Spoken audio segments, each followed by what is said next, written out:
Well, hey, good afternoon, everybody. Welcome, welcome. Looks like I have a few of you watching so far. Thought I'd just pop on, do a live stream, and do a Saturday hangout camera Q&A. We're going to do some questions, answers. We're going to do some news. I've been swapping out a lot of gear recently. We'll probably get into how the real estate photography market has been, because that has been interesting this year versus last year. So we'll go into that a little bit.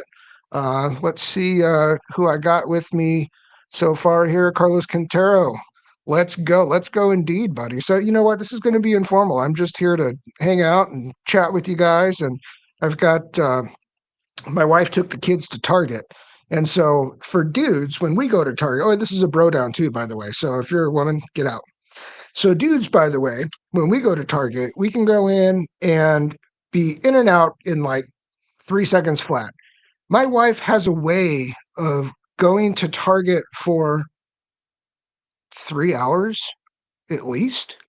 And I don't get that, but maybe you other guys who are married, you can shed some light on that for me, because I don't get it. Carlos, it's storming in North Dakota. We needed it since the humidity has been over 70%. You know, better you than me. So I'm in California. It has been really mild this summer so far. It's been hot for the past couple weeks, really. I've got my AC running right now. That's one of the things I'm testing right now, is to see if this mic, and we'll get to what I'm recording on here in just a second, can pick up the AC or not. I think it probably sounds pretty decent, though.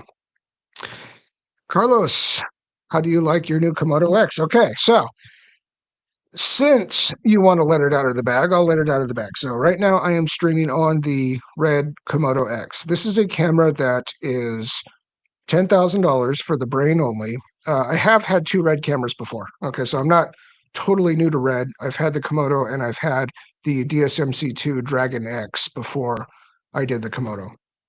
One of the reasons actually that I went from shooting primarily Sony to primarily Canon was so I could have the commonality of the RF mount between all of my stills bodies and the red Komodo that I was shooting on at the time. Ended up selling the red Komodo. Shortly thereafter, I swapped over to Canon, just wasn't using it a lot. But I really got into the RF lenses, and I have all RF bodies now for my stills work too. Komodo-X came out, I wasn't going to buy it. I mean, the thing's like $10,000, right? But I saw that they were in stock on B&H. This is only like a few days ago. I've had the thing for like 2 days, and I've shot 1 job with it so far. I wouldn't typically do that with a new camera to me. Go out and shoot with it right away, but like I said, I'm familiar with Red. This is my third Red, and I understand how they work and so forth. And we'll talk about that because it was really awesome. So far, Carlos, to answer your question, it's crazy good, man. Like it seems like the OG Komodo, but extra. Everything. I mean, this image is like straight out of camera, right? And when you're used to using like the Sonys and the Canons and such of the world, Red just punches at a different level. It really does. You know, almost so to a lesser extent, like Black Magic is kind of like that too. I like those cameras a lot too. JBRS Photography, what's up from Texas? I'm ready. Well, good job. I'm glad you're ready. So, speaking of Texas, okay, so let me just share a comment here real quick because uh, JBRS Photography. That's a good segue to this. So, the other camera that I have bought recently is this. It's a Canon R3. Yeah, well, I didn't buy it.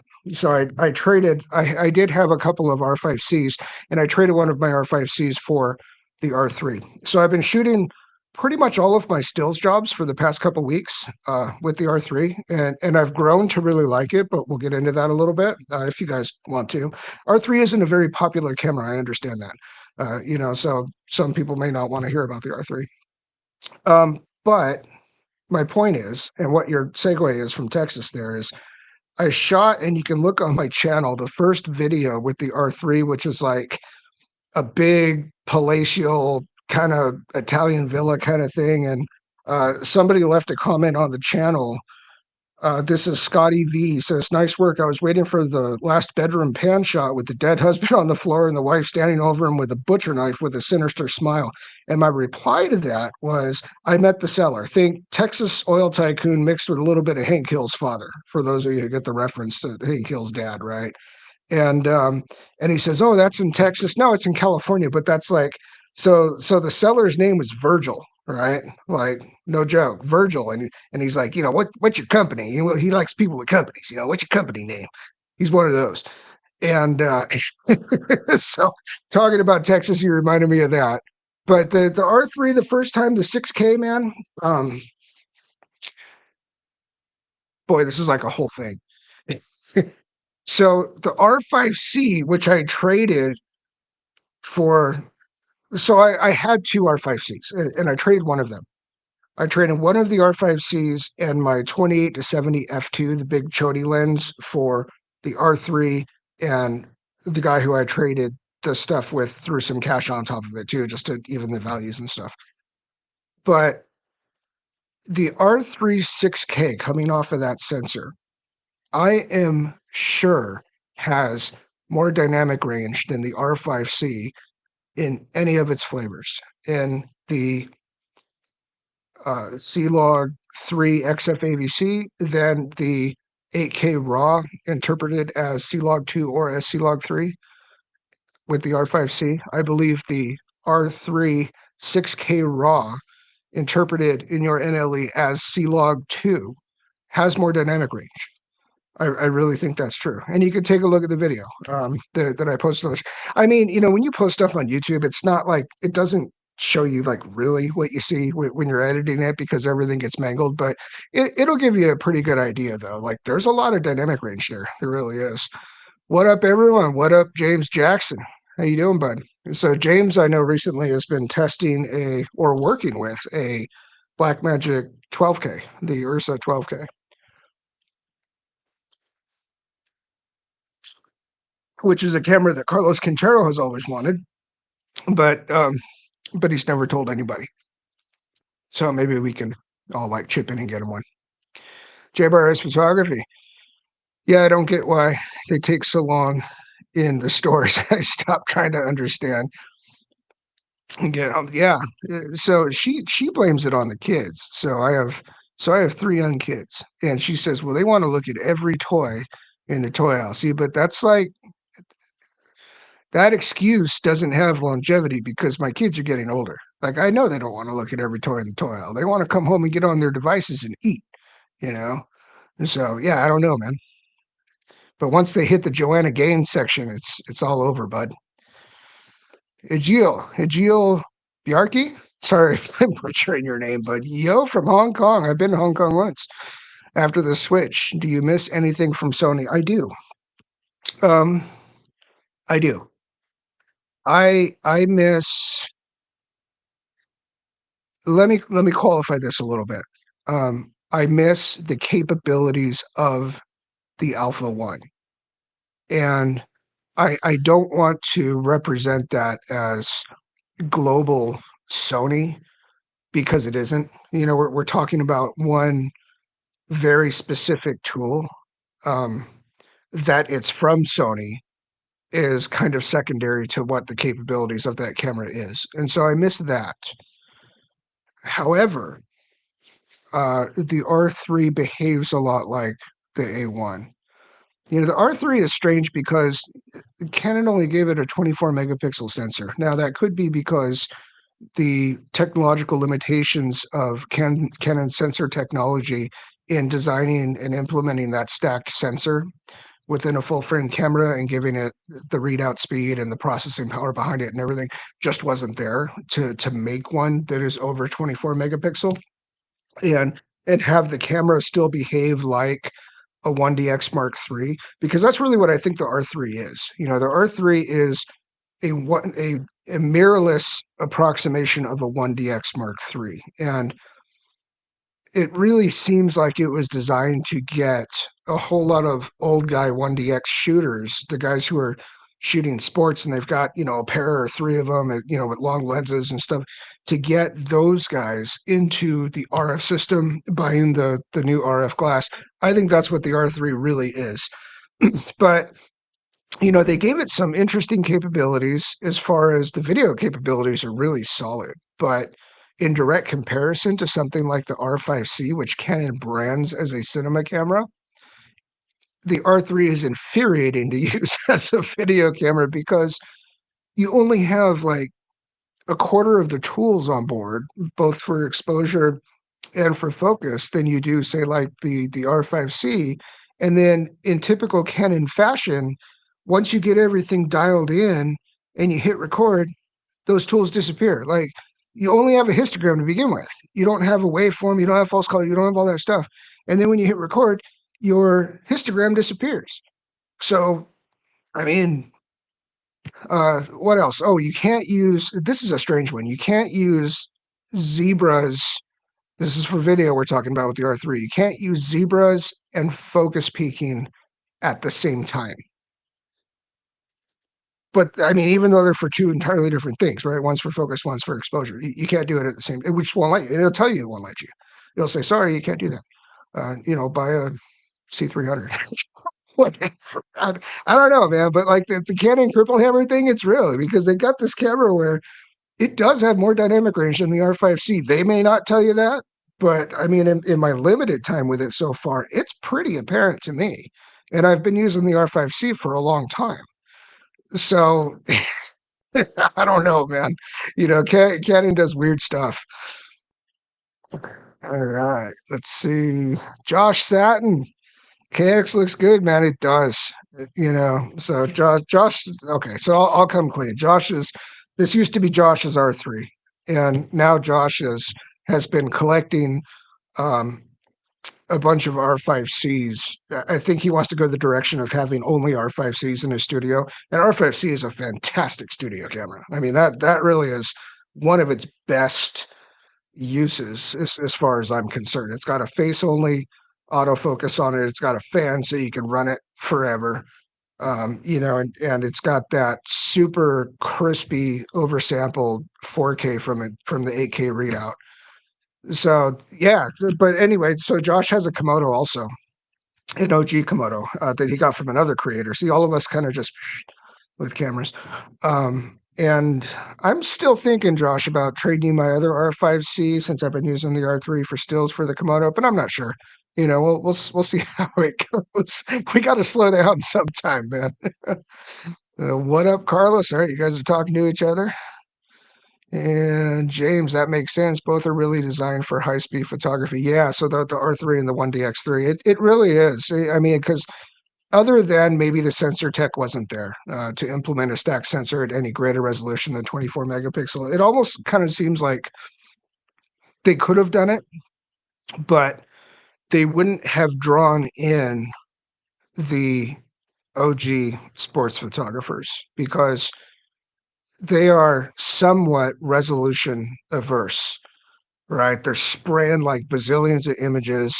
They're doing like, FTP transfers and stuff. And they don't believe, even though the technology is there now and the ecosystem is there now to be transferring whatever files you want to talk about pretty much at real time. I mean, we've got like 5G cell networks and stuff now. These guys are kind of from a different time, and so when they think of high resolution, they think of like the 5DSR and such, where there's no way they would use that for sports. It's not fast enough, but even if it was fast enough, who wants to handle those, 50 megapixel files or whatever they were? And so I think really Canon knows that when they designed the R3, they purposely made it 24 megapixels. And I think that was one of the considerations because they don't want to sell R3 bodies. They want to sell $10,000 lenses. And, the sports guys who pick up an R3, they need some of those big expensive lenses. So that may be it. That may not be, but that's just kind of what I think, JRS, so you don't use Sony at all anymore. I don't. I have a few. I've got some Sony stuff left. Like I've got some lenses and I've got some memory cards and I've got some batteries. And that's just because that's the stuff that hasn't sold locally. Uh, when you list all this stuff locally, the bodies go right away. The A7S3, the A7 IV. I sold my A9 or my not my A9, my A1 already. But so I've got a few of the lenses left and such. A few good lenses too. It's like, it's funny. Like people don't. So some of the lenses I have, because they're a little bit older, they're still like fantastic lenses, but they don't get like the traction on like YouTube and such, but because they're not like the new thing, and so the creators aren't gonna spend a lot of effort reviewing it because they know it's not going to translate into as many views as like the newer thing is. So some of those lenses where I'm kind of surprised they're still around, like the 50 millimeter 1.4 Sony Zeiss planar. That is a fantastic lens. Now, Tony Northrup made a video about 6-8 months ago on that lens where he just destroyed it. And he says, look how soft this is. I think it was like compared to like a new Sigma that came out or the new GM or something, right? But to the man, every single person in the comments of Northrup's video when he made that, it says like, I have this lens, like, and what you're showing isn't consistent with what my experience is with this lens, nor is it mine. I mean, it is it's a brutally sharp lens. And, it's big and heavy and loud and all that stuff like the older lenses are, but there is nothing wrong with the image quality on anything that says Zeiss on it that's a 50 millimeter lens. I mean, that I've ever seen, right? So, let me get the rest of your comment there. Just Canon, which is totally fine. I love Canon. I just love Sony because for me it's easier to use. One day when I get rich, I might get a Canon. I do use Canon glass. Yeah, so that's true. That's true. The Sonys are easier to use. They're easier to pick up and use well. And I now am as fast at using the Canons, maybe almost as fast at using the Canons. I mean, it's really close, but that's only after having to modify the way that I'm shooting in not a good way. I don't know if that makes sense to you, but it's like the camera doesn't do this for me anymore. So I need to figure out a way to do that differently because the camera doesn't do it, right? So there are quite a few things like that when you're talking about Canon bodies and Sony bodies.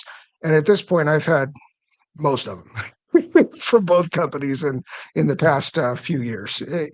So that's true. They're just different. So the reason that I went to Canon is really because of the glass, because of the RF glass. I think the RF glass is better. than E-mount glass. One of the things that I really like about RF lenses is so many of them are optically stabilized. And so especially when you're looking at cameras with pinned sensors like the R5C, which doesn't have IBIS in it, the Red Komodo-X, which doesn't have IBIS in it, it's nice to have that stabilized lens. Um, whereas Sony just really relies on the in-body image stabilization for everything, and it works mostly. It still behaves a little strangely sometimes if you're on a gimbal, but I went to Canon for the lenses. I just because when you do, and I don't know what your kind of workload is or if you're working professionally with these tools or not, but when you're doing a lot of work like I am, I'm full time. This is what I do. Um, the ecosystem really matters. Okay, not so much the bodies, but everything else, because the bodies come out really, really often. The life cycle for all these cameras will be better next year. But the lenses are going to remain. The batteries will remain. The memory cards will remain. And so the ecosystem of the whole thing, that's really what you're buying into. And I just liked and still do the direction of the Canon ecosystem better than the Sony ecosystem. I like that Canon, when they came out with their mirrorless lens mount, the RF mount, at the same time, they dropped a 28-70 f2. A crazy, I mean, this lens is, it's huge, but it's so sharp. It's like a collection of primes, and it was a $3,000 lens. So if that's not a roadmap to what you're trying to do when you're first creating your mirrorless system, I don't know what is. They had the 28-70 f2. They had the 50 millimeter L 1.2. These are big, crazy lenses, and now they are doing things like enforcing their patent rights with the third-party autofocus glass and everything. And one of the things I believe they're doing with that is trying to curate who uses their cameras, right? So they don't want crap images coming out of their product. And I get that, right? You don't want your name on something that doesn't look good. So how do we do that? Well, we make their stuff expensive. And if we make the stuff expensive, it's going to be more likely to be used by a more advanced user. And that's good in theory. And Sony takes the exact opposite approach. They kick down every single creator that has any kind of following, anything they really want. And their marketing is kind of more like, hey, check out this new vlogging camera, $600, and it comes in pink. Like, pretty cool, right? So it's different, man. It's different. But that's why I like the Canon ecosystem, just for all those reasons. I like the RF lenses. They're sharp, they're contrasty, they're creating designs that nobody else is creating, like that 2870 f2. They've got another 2.8 super tele that they did recently, Zoom, right? It's like nobody's making stuff like that. Or it's a 12K all the way, Carlos. Yeah, right. Also amazing that Blackmagic keeps pushing the industry. Blackmagic's a total disruptor, man. And that's why I said it's like I like Blackmagic too. I really do. I always have.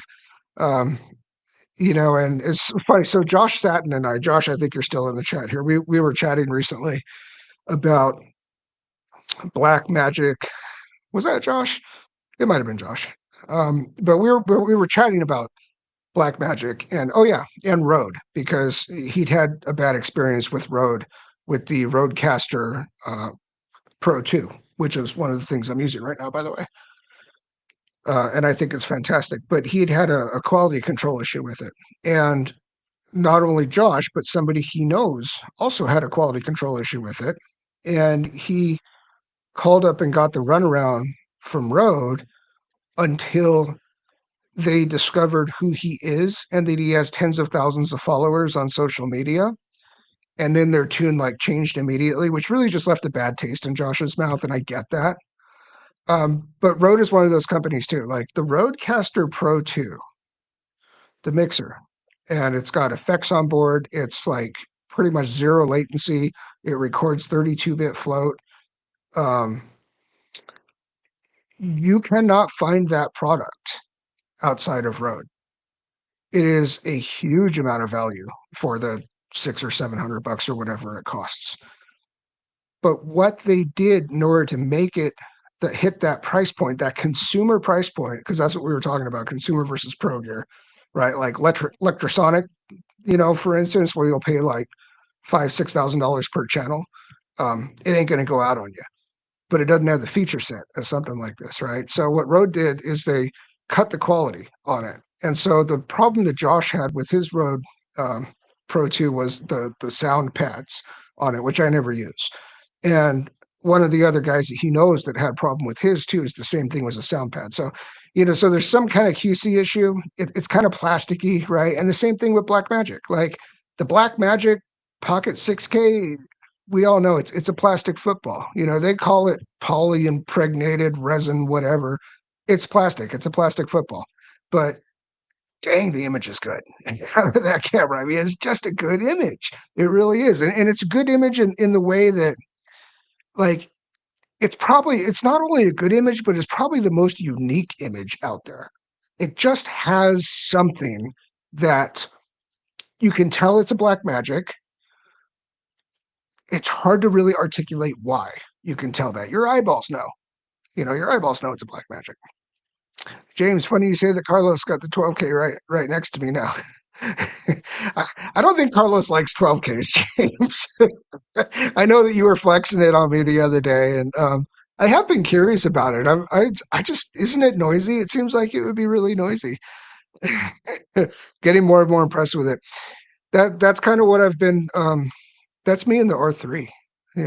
I wasn't sure that I liked it, and I think I was discriminating against it because of its lack of resolution when I first got it. But I'm liking the R3 more and more as I use it, and I'm finding that the resolution is often enough, especially when taking into consideration that you're pairing it with the RF lenses are incredibly sharp and contrasty and punchy, and saturated. Just the way that the RF glass renders what's coming through it makes the sensor behind it seem like it's higher resolution than it actually is, if that makes sense. It's just something you just have to look at it. This is the kind of stuff where, like, if you shoot test charts, you're not going to see this on test charts. You just have to work with stuff sometimes. Started watching Josh when he started his channel with gardening. Yeah, so Josh has a gardening channel with like 200 and something thousand subscribers. Like, it's huge. And it's funny how, most people, I think, know him from the camera community now because that's the stuff he's focusing on. But he used to do like small scale gardening and interview other small farms and things like that. Started a camera gig. That was even better. Best of both worlds for me. Yeah, the only thing I'd ever successfully grown was pot in my closet when I was 19. But other than that, like, I can't keep anything alive. Blackmagic has a QC and consistency thing that they deal with, but no doubt they push the limits in the industry. Yeah, and that was kind of my point, like with the Rode thing too, the Rode thing and the Blackmagic thing too. When you're talking about pro versus not, and like I used like electrosonic, right? Or let's say like the MixPre series, right? The MixPre 3 and all that. Like, okay, pro is functionality more than feature set. That is absolutely true. Okay. If you take a look at like an RE Master Prime lens, right, that's like 30, 40 grand, whatever they cost for one lens, does it have any other features that other lenses do not know? But you're paying for not only its performance, but its robustness of build, like the duty cycle of that lens. It can be in service a long time and still function smoothly and such. So that's the kind of stuff that companies like Rode with their streaming stuff and like Blackmagic with their plastic football cameras, that's the kind of stuff they skimp on. Is, you know what, we're going to make the thing of plastic. Why? Because we can make this plastic shell for $10 versus if we were to make a magnesium one, it would cost us 100, that kind of thing, right? But we're still going to have the same internal parts in there. We're going to have the same, image processor and stuff. And so that's how and same thing with Rode. Like, his sound pads went out. Why? Because they're trying to hit a price point and they're not going to sacrifice the functionality. Uh, that's awesome. Thank you. I don't know what you're thinking.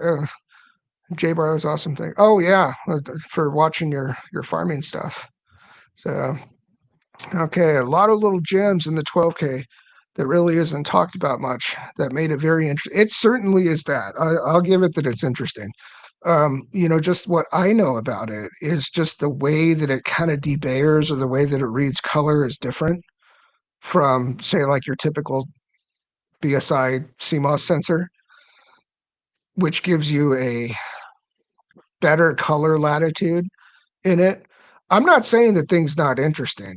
Um, I don't know, but honestly, man, like if I were to spend what the 12K costs on a Blackmagic camera, I'd probably get the Ursa G2, the 4.6K G2, because I think that's the Blackmagic camera that's got like the most dynamic range in it, and it's just a workhorse. Rocky Malvia, how you doing, buddy? How do you sell consolidating the Canon from Sony Canon split to? Yeah, so I sold my A1 to B&H. Probably took it in the shorts, but it was a well-used camera. It was my main stills camera for 2 years. It had 150,000 shutters on it or so, and so they made me a decent deal on it. It has made me a couple $100,000, over the time that I had it. So it's not like I lost anything on it. I'm using it to make money. Uh, so the A1 I sold to B&H, sold a couple other things to B&H, but most of it I just did on Facebook Marketplace. And in my area, which is a very populated area, it worked really, really well. It really did. I mean, you do always have to go through the Craigslist dude thing, right? The guy who wants to renegotiate when he gets there, or the one that never shows up and whatever. So, but the way that I do it is I'll typically just, put the price on, do the negotiation, whatever you want with somebody. And then I'll say, go to this strip mall that's like near where I live. I say, let me know, text me when you get there and I'll be there in like less than 5 minutes. So that way I don't have to worry about going there and waiting for somebody not to show up. And it worked really well. I mean, I got rid of probably $6,000-7,000 worth of gear like that just on Facebook Marketplace, and I didn't have to pay the fees, the eBay fees. I did sell some stuff on eBay, but I hate doing eBay nowadays. It's such a minefield compared to what it used to be. YouTuber versus real people making a living from what we do is a very different thing. Yeah, it is. It is. I mean, yes and no. I think it depends on what I think it depends on what the YouTuber's doing. If the YouTuber's going out there and really extensively working with the cameras and whatnot to be able to give you their take on it. But I guess you're right, because that way they'd be actually out there working too, but they just also have a YouTube presence like you and I do. So no, I agree. It's different. It's different, and that's why I don't pay a whole lot of attention to people shooting charts, shooting things at charts, because it doesn't, like, it can tell shooting charts and consuming the literature from like DxOMark and Cine D and all that kind of stuff, and Gerald, watching his stuff, that can give you kind of gross guidelines on knowing, I probably will really not like this product, or I probably will like this product, but that is no substitute for getting it yourself, going and using it, living with it, figuring out what the workflow is, because people who use cameras for a living, workflow is very important. It's not all about quality of what the tool is producing. It's about what, how do you use the tool? What are the barriers to you being able to use it efficiently? What are the barriers to you being able to use it consistently? And so that's another thing with, like, pro level gear is typically very consistent, whereas consumer level gear, sometimes it isn't, you know. Exactly, man. Exactly, James. Let's see, workflow efficiency equals dollars. Exactly. Sustainability. And that's one of the, going back to J Barres's question, what do I miss about Sony? I don't miss anything about Sony. I miss the Alpha One. That the Alpha One is a Sony, it makes no difference to me. It could have said Panasonic or Fuji or Canon or whatever on it, but the capability of the Alpha One which I'm not going to say is just Sony globally. It's the Alpha 1. I miss the Alpha 1. And workflow efficiency is really why. Workflow efficiency, the Alpha 1 is nuts, and it made me lots and lots of dollars over the couple of years that I had it. I just had to have make a decision. Do I stay in this system because I really like this camera? Because there are more things over with this system that I think I would like going forward. And so that's why I did what I did. Okay, you guys are talking to each other. James, using the 12 camera project a week from now, going to be getting the Atlas Mercury anamorphic lenses in a few days for them as well. Don't tell Carlos that. He'll wanna get and he's been on a lens buying binge lately. I hope that's cool to say. I hope she's not watching, Carlos. Still tell her more than a scooter, less than a house. Okay, yeah, I like the Canon ecosystem. That 2870 f2 is gorgeous lens. Love it so much. I have such a love-hate relationship with that lens. And that's one of the reasons actually that I traded it away in my R5C for R3, plus cash kind of deal. I absolutely agree with you, James. I mean, it is optically nuts. It's so sharp. It's so good. There really isn't any optical weaknesses in it. But for those of you who have never experienced the 28 to 70 f2, it's about that big around, and I mean it is huge. It is huge. It's heavier than whatever camera you're going to put it on by a mile, and it's not stabilized. That's something that has become important to me of late. And so because of all those things, because of how big and heavy it is, and because it's not stabilized, I didn't find myself using it a lot. I found that it sat around here as kind of like a YouTube / studio lens. And I even really didn't use it all the time for that either. So, I agree. I mean, it's nuts. It's an absolute flex by Canon, that lens is. It's just so ridiculous to try to live with it. I'm a rodeo photographer, but not full time. It's seasonal. I didn't know rodeo had a season. Well, I guess I don't know a lot about rodeo, so. But I do want the best. But I do want. I think you mean the best. That's one of the reasons I use Canon glass, just because I get better results. I agree. Shooting people, absolutely. Even on a Sony body, the Canon glass is good. Yeah, I agree with that. I think the Canons in general have always been, I think, more pleasing to photograph people. And the internet is there's no shortage these days of people who say, well, if you know how to color grade and you have you shoot raw, and it says, well, it still matters. Like it still matters. You still have people choosing to use red or ARRI or whatever. And if it didn't matter, if you could just color grade your way into whatever else from whatever else, then that wouldn't be the case. So it still matters. And Canon, to me, I agree with you. I've always enjoyed photographing. So that's actually one of the reasons that I got into Canon and from Sony. I didn't like pointing Sony cameras at people. Now, typically, I don't photograph people. I shoot houses for sale. Is 99% of what I do professionally, is shooting houses for sale.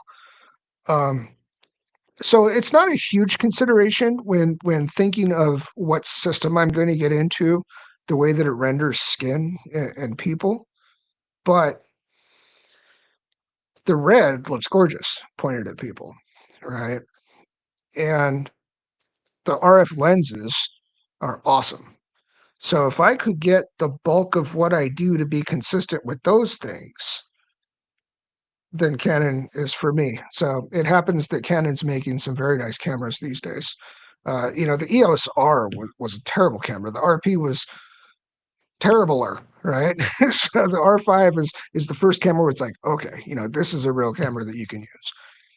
So yeah, let's saturate the market and YouTuber personalities, and let's ignore any overheating issue because, have you been talking to Josh? Because that's like Josh's thing about the overheating. Really, who cares as long as everyone is using Sony? Yeah, so Sony, so what Carlos is talking about is Sony has been on a tear recently, kind of saturating the market with tiny cameras. And those of you who have ever heard Sony, so Sony has tenets of design, like they have four tenets of design. And one of these four tenets, I don't remember what the other ones are, right? But one of these four tenets of Sony design is compactness of form. That's actually how they design cameras, and it's one of the things that they go by. It needs to be compact of form. So the problem with that is there also appears to be an arms race for resolution and frame rate and all that, and so you can't have both things. It needs to be a little bit bigger. Either it needs to be a little bit bigger to accommodate a heat sink type of cooling system where you're, somehow transferring the sensor heat to the body of the camera, or it needs to have an active cooling fan. But either of those things will make the camera bigger. But it needs to be cool is not one of the four tenets. Compact design is. And so these things that Sony has been releasing, yeah, they do 4K and they do, high frame rate 4K and then all this other stuff, but they do it for like 14 minutes and then you got to wait for it to cool down. And you would think that we would be after the beating that Canon got for the R5 doing this, and that is that's a thing. Canon took a PR nightmare bath on the R5 because they marketed it as an 8K camera, and it turns out that it'll do 8K for like 5 minutes, and then the camera just don't work afterwards for a while. And so that was, you would think after that happened a couple of years ago, companies wouldn't be doing this anymore, but Sony is totally doing that with their small cameras that they're coming out with, and I have no idea why. I don't think anybody does. That's the thing with Red. The price is what it is, but it doesn't fail. That's so true, man. Even my DSMC2 Dragon X, it was a rock. I mean, it was rock solid. And I know that Carlos, you and I have talked about the mini mags before, and so I once bought a 960 gig Red mini mag. This is the media that the DSMC2s used. A 960 gig Red mini mag for $1,850 used, because new they were like $2,700 for 970 gig card in it. And why is it so expensive? They do a lot of testing. It's very proprietary, but this, I'll tell you, it doesn't fail. I've had other types of media fail. SD cards are the worst. I've had two SD cards fail.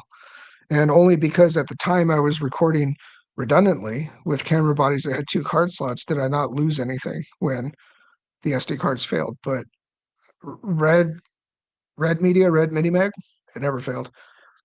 So does that mean it costs 10 times as much as something else, 5 times anyway? Well, they seem to think so. Question, is it noisy? If you use the clean aspect of digital stills, is it noisy? Oh, question, is it noisy? Answer, if you use the clean aspect of digital stills, it will be different. Oh, you're talking about the 12K. But this is the camera that just needs to be fed live. If fed light, I think you mean. If you light it, it'll just don't clip the blacks, you're good. Yeah, that's kind of what that's what I understand about it. It's because you've got because it's a Super 35 sensor, and so for a 12K resolution, gosh, what is that? It's like what 80, 90 megapixels, something like that. I mean, the pixel pitch is really, really dense on that, and so I would imagine what you're saying would be true. You need to give it a lot of light, or else you're just done with the noise. However, you could probably descale a lot of that noise too if you're going like 12K to 4K delivery. So what are the file sizes? That's got to be pretty strong. I already definitely have longevity out of the older tungsten bulb lights like 750 plus and 650S skin tones. Just got a vibrantly look. Yeah, totally. Let's see, Carlos. I mean, RE Master Primes have zero issues with breathing and chromatic aberration and edge-to-edge sharpness. No, I get it. Closest things would be the Lotus Primes. I get it, but I do think a lot of the cost too is, well, one because they don't sell a lot of them. I mean, there's definitely economy of scale thing happening there, where they spent all this money developing it, and then who do you sell master primes to? You sell them to rental houses and a few really, really rich guys, but that's pretty much it. I mean, I don't think there are a lot of them around. You know, they knew when they designed it they weren't gonna be a common thing. So 12K actually has 16-bit color depth like red. That's interesting. Ursa G2 is greater than 12K. I think so too. I just nah. 12K is weird, man. Look, here's okay, look. On a most basic level, does it have to have 12K like emblazoned on the side of it? Like it's some like plow car audio from Walmart kind of thing. You know, like well, what, come on, man. Like I don't need my camera to say 12K on the side of it, you know, like it's some kind of RV or something. Yeah. I didn't think you would agree with that. That's okay. You know, well, dudes, this is a bro down. Straight to the point. Tools that make us money. Always great investment. Yeah. And you know what? So honestly, like part of my changeover too from Sony was trying to simplify things to tools that make me money. And so that's why I didn't want to have a Sony ecosystem and a red ecosystem, you know, with like the RF lenses and stuff. I wanted to have one set of lenses that I can take, that I can use only one set of lenses on this and on that, because you know that way that those things are always making me money, either with stills or with video. So I agree. I mean, that was part of my thing too. Is I wanted to downsize. I want to get less gear. I want to get even less gear than what I have. I mean, I've got a shed full of like just grip stuff, and you know, I mean, none of it's really worth much of anything. So I don't know if I could like sell a lot of it or not. But it's just stuff that I have laying around. Doesn't make me money. Let's see, James Jackson, no doubt. The added resolution and capture source, especially in VFX where 12K is for, yeah, totally.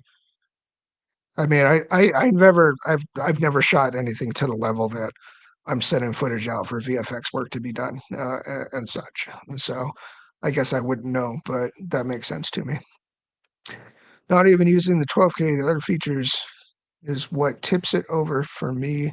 The rolling shutter is far better than the G2 and 8K and below. 12K has but okay, so James, but that might be true. But 8K and below, um, does it window in on the sensor? Because it's already a Super 35 sensor, and so if it's 12K sensor and you're shooting RAW, does it window in like? So now it's what, like Super 16 or whatever? I mean, you're getting. Yeah, you're going to get a really fast readout, but you're shooting it with like a cell phone, though. You know.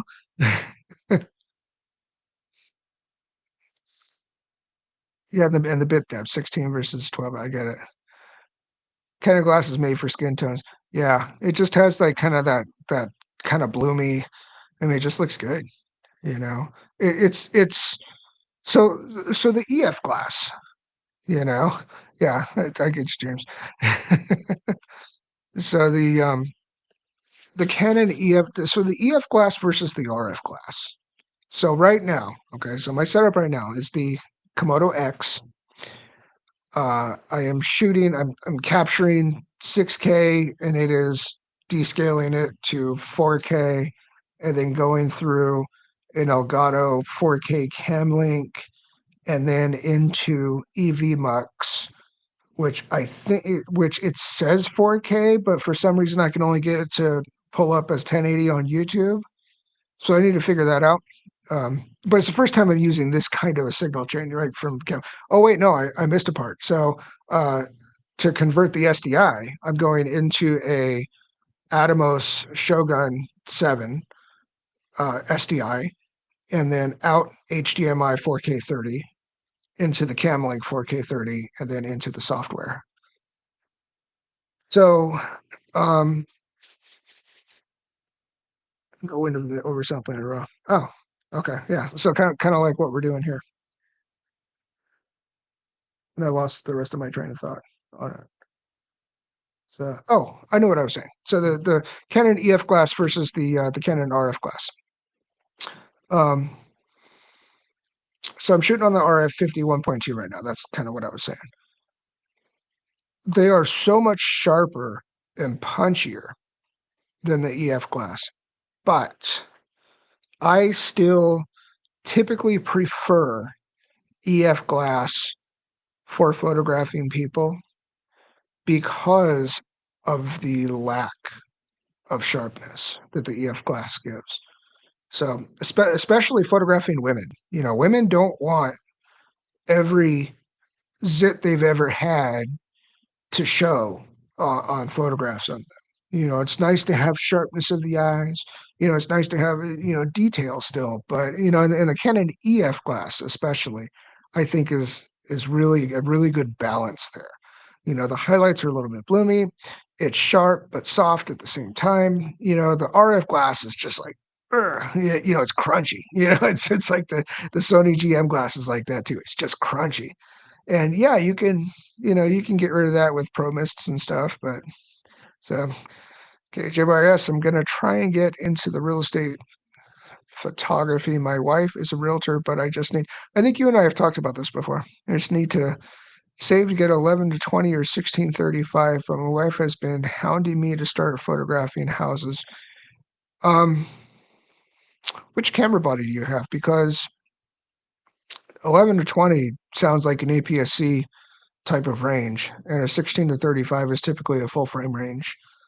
Um, so yeah, on full frame, 16 to 35 is in my opinion the right range for real estate photography. You can go a whole real estate photography career and only use that one lens if you wanted to. So I use the RF 15 to 35. Goes to 15, so I use it to 15. Let's see. All right, did I get all the comments? Oh, here we go.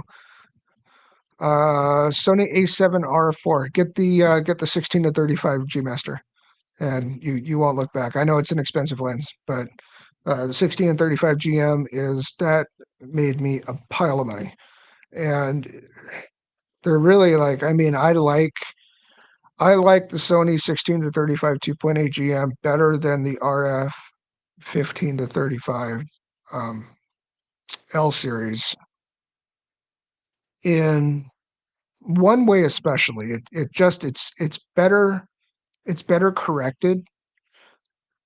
Lightroom profiles aside, and so it'll correct for lens operations and distortions and such. The 1635 GM is better corrected than the Canon lens for. It's kind of like a mustache type of distortion pattern, and it's also better on the edges with near subjects. And it's interesting that you have to kind of define that as near subject versus far subject, and then the focal plane too. But the Canon just looks off sometimes on the extreme edges at extreme wide focal lengths, even at a small aperture, so you get in most of it in focus. With foliage and things like that, it looks kind of off. So the GM is better at rendering those things. So the GM I like better than the 15 to 35 Canon RF. The 15 to 35 Canon RF is a little bit sharper, and it's certainly more contrasty. It's more contrasty, more punchy. That's just kind of one of the tenets of the Canon RF L series glass, especially in the coatings they're using and everything. They tend to be sharper and punchier than even the Sony GM glass does, in my experience. So, but yeah, the 16 and 35 GM, that's yeah, get the GM. You don't want to do the F4. You don't want to do the power zoom thing because it doesn't have a real, just get the GM, no matter what anyone tells you. Women say I don't want to see every skin port exactly. Yeah. So like when I shoot women, typically, like, okay, so if I shoot women with the RF glass, I'll put, well, first off, my light source would be like much bigger than this, right? So this is a This is a Nova 300, just with its own like softbox, and it's like a 1x2 almost. Um, it'd be like at least twice that size. So you get that nice fall off. And then I'd get the lens on there, and I'd put a Probus filter on the RF. Like, I mean, I want it to be not quite like dreamy, but I don't want to see every pore. And I totally agree. So you can make an image too soft. If you're shooting a woman, they're gonna love it. Too sharp, they're gonna hate it. Moved away from Adobe to Capture One, and I'm beyond impressed. I've never even played with Capture One, because I like how the Adobe suite works within itself, so I can throw things between Lightroom and Photoshop and have them just talk to each other. Now, having said that, that hasn't been working lately since they do the beta with the AI generation. So I have to swap back and forth within Lightroom to define it's either going to 2023 or 2024 beta. So that's kind of something I'm just kind of dealing with and troubleshooting right now. We'll see how that goes. It'll probably be fixed in an update, or I just have to ditch them and reinstall it. So anyway, guys, thanks for joining me today. I have been on it for 58 minutes. It was great seeing all of you. Let me know if you'd like to do this every Saturday. Hit the like button if you would before you leave. It just I don't know if that does anything or not, but people always say it does. And so, James Jackson, good to see you, bud. Good to see you, Carlos. JBRS, all you guys, if you are still around, kind of scrolling, I don't think I missed any comments. So anyway, take care, guys.